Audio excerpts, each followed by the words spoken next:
tambulira mu kumanya n'okutegeera ng'owuliriza program Manya Business z'Abannayuganda mu UAE n'abaweereza abo Johnson Ssengendo wamu ne Mariam Nagawa ye program Manya Business z'Abannayuganda mu UAE. Oli ku Taweelah Radio TV Johnson Ssengendo nga tubatuusako business z'Abannayuganda abawangali ano mu UAE. Abannayuganda bangi nnyo abalina business wano mu UAE naddala mu kibuga ekya Abu Dhabi, naye tugenda tusisinkana business by business nga twogera n'abantu abakola business n'okubeera nga tuba monitoringa n'okulaba progress yaabwe. Era olunaku olwaleero tuli wano mu kifo ekya Trip Coffee Academy. Kati Coffee Academy Bannayuganda zitumaze okukakasa zetulina wano era bobeera nga inbox nze Taweelah TV. Coffee Academy zetulinawo zetumanye z'Abannayuganda ziri bbiri, kati eno yeeyokubiri. So tubakubiza mu mwena abalina business zammwe mujje tuzibalangire. Johnson Ssengendo wamu ne omuzira nkima muzzukulu wa Mugema atuddawo bbira Busiro Mariam Nagawa. Yes, oyo Mariam Nagawa. Kakati business zetugenda okubeera nga twongera obategeezaako okubeera nga tukubiriza mmwe n'Abannayuganda abalina business zemukola. Ekisooka okubeera nga muli b'amazima eri bakasitoma bammwe, okubeera nga mufaayo business zammwe okutambula mu maaso, okubeera nga mufuba nnyo okulaba nga mukozesa ate Bannayuganda bannammwe. Tukimanyi nti abambaga nti asijja koyesa Munnayuganda munnange, naye bw'otakozesa Munnayuganda munno n'omuntu anajja mu business yaga lwaki takozesa ate Munnayuganda munne nga ate Munnayuganda. So tutugenda kutandika ne business zino zetumanyi nti ziri confirmed, tukola nazo era tuzimonitoringa so far zikyakoze bulungi nnyo. Waliwo business ya Same Shipping Company wagikozesaako ko abo nno munnaye batwala bintu Uganda.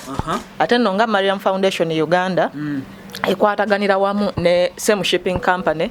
Mariam tika bintu abaana batalina mwasirizi mu bintu abantu bye bampa wano okubitwala Uganda nkozesa Same Shipping Company yentwalira ebintu paka Uganda ate ne bituuka ku bantu abo bannyini byo. Okay.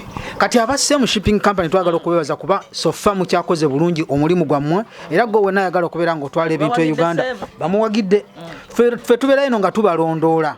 Oyagala okufuna ku Same Shipping Company osobola mufuna ku namba y'essimu 0564 2 7 6 oye Same Shipping Company.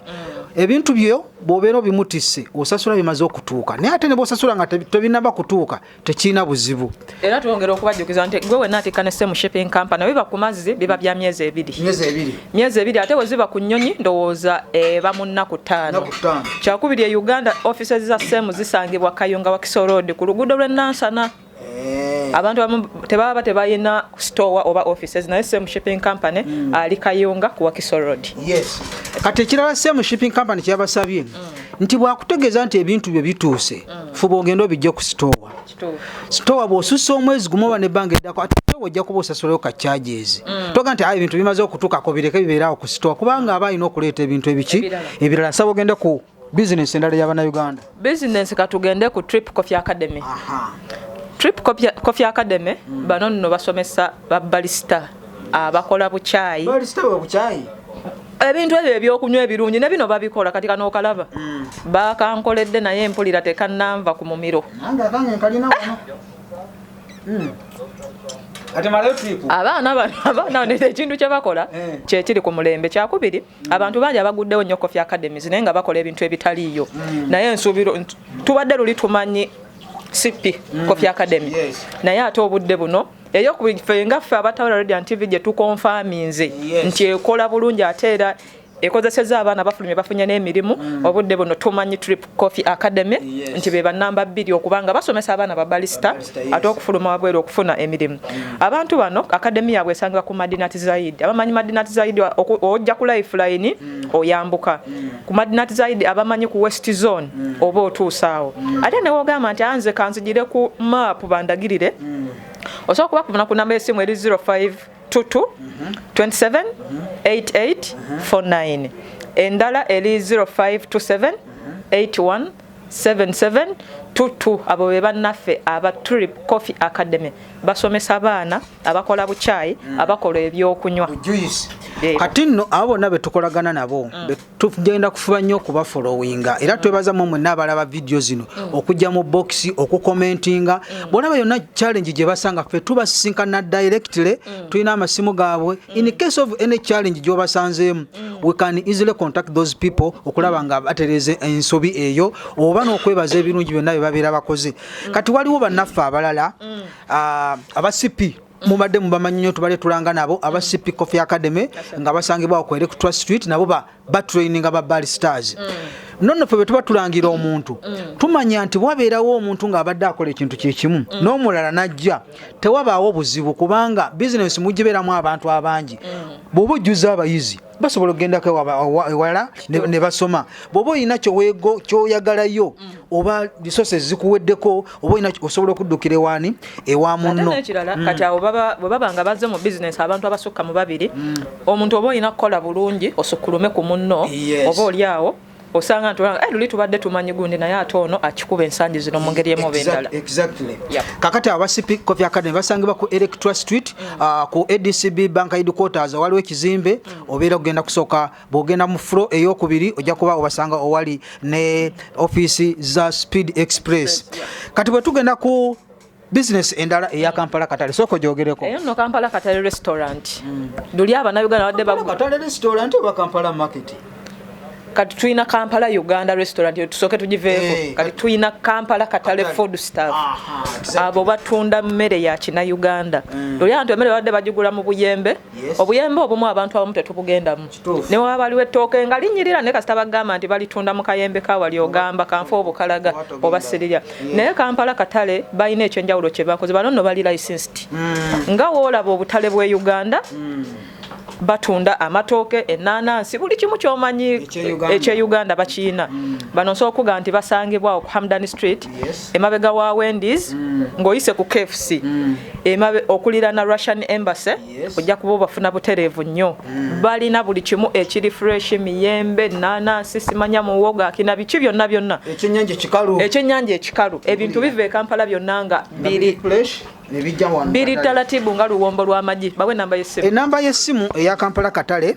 eri 05 mukagemu 07 03 83 eya Kampala Katale kati enamba gye balina eri official okubako era ne location basobola okubeera nga bagikuweereza no deliveryinga ba deliveryinga exactly bane balina ekyokunywa kyenjagala ekya lockbomb omumanyi muwulira kawooma okanywa jajja enabbalanga saagamba gwakoowa awo ba Kampala Katale kati tugende ku Kampala Uganda restaurant eyo nno ya rebrandings badde bagiyita pink food restaurant kati bagiyise Kampala Uganda restaurant yes kati abo jabbasanga ku Mururu Road era abantu abo bafumba mmere eye Uganda emmere amatooke muwogo lumonde kawunga kalo ekijanjalo ekikalu ekijanjalo ekibisi ekyennyanja mu kinyeebwa ekyennyanja ekikalu ennyama buli kimu kyomanye ekye Uganda wekategenda bugenzi ku Kampala Uganda restaurant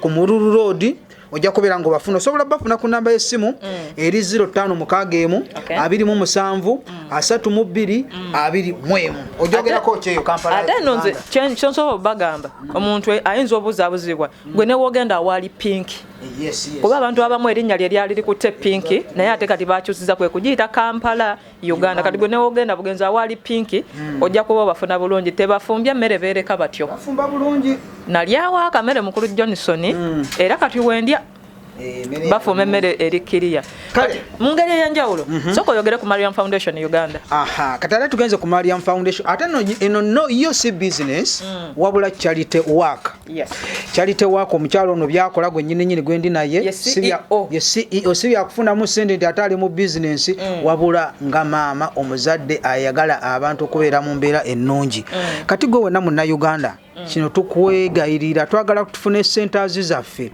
ebifo ebyo nebina mu business twagala twogere n'abantu abo ng'omuntu abeera bazze kusoma obazze kulyawo kyakulya tutekewo ekifo kyaffe ekyo nga tuteekamu ebintu gwe wenna ng'olina ekintu kyowulira nga okyagala naye nga toyagala okyagaliza n'omuntu omulala ng'osobola okukireka mu kifo ekyo Mariam Foundation najja n'abifunawo n'abiwa Same Shipping Company n'abitikka paka Uganda ate ne tulaba nga abantu abo babifuna. Njagala abantu babulire ku namba yo oba oli awali abantu abagala okuwa ebintu okubiweereza Uganda. Nga sinaba kubasomera namba yange abantu abamu babuuza Mariam Foundation ekola biki.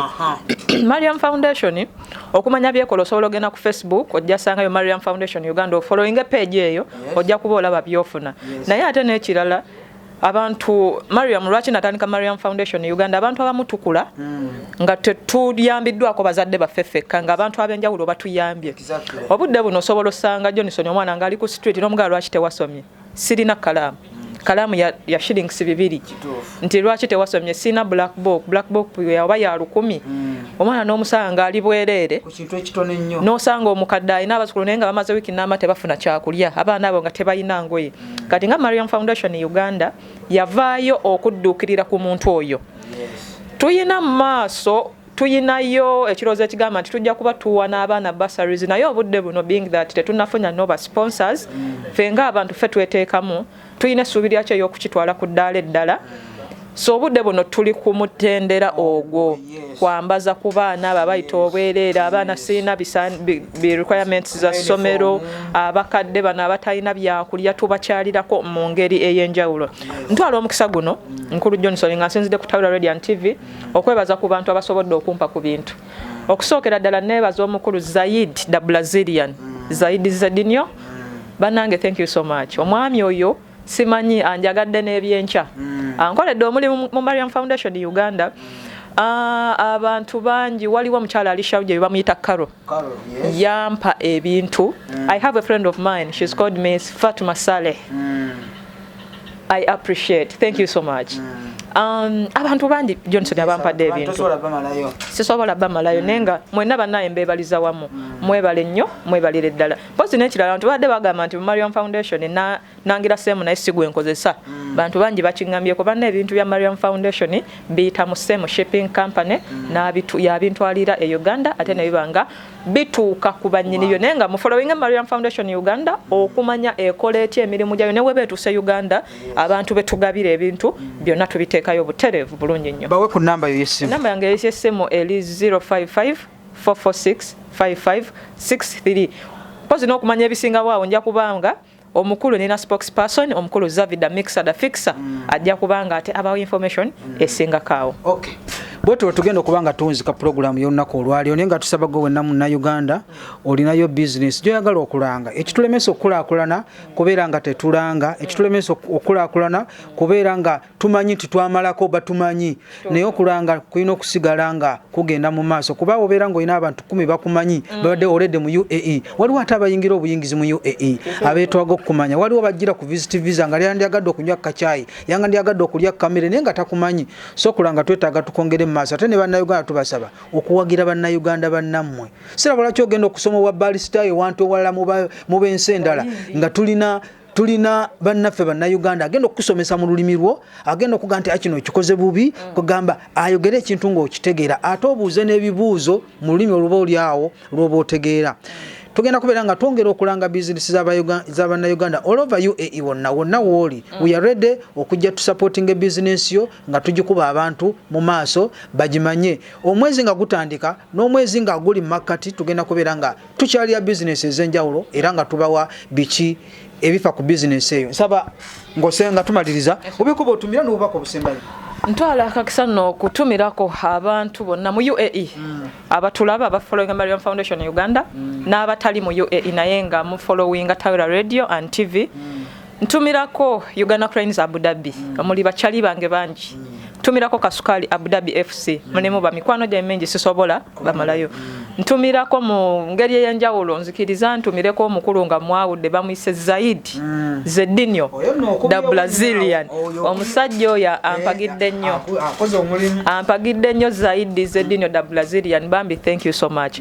Ntumirako omukulu Bala Farouk ntumirako Hanifa awo mu Khalifa City ntumirako my number one fan Akiba Najat oyo nonga akola mu Dhahabu Exchange bambi thank you so much onjagala ne omanyi omuntu akwagala n'ebitamukwatako so banange naye nga namwe nabanjagala ate namwe abatanjagala nkimanyi mujja tuuka time mu njagala ebyampaka balina okunjagala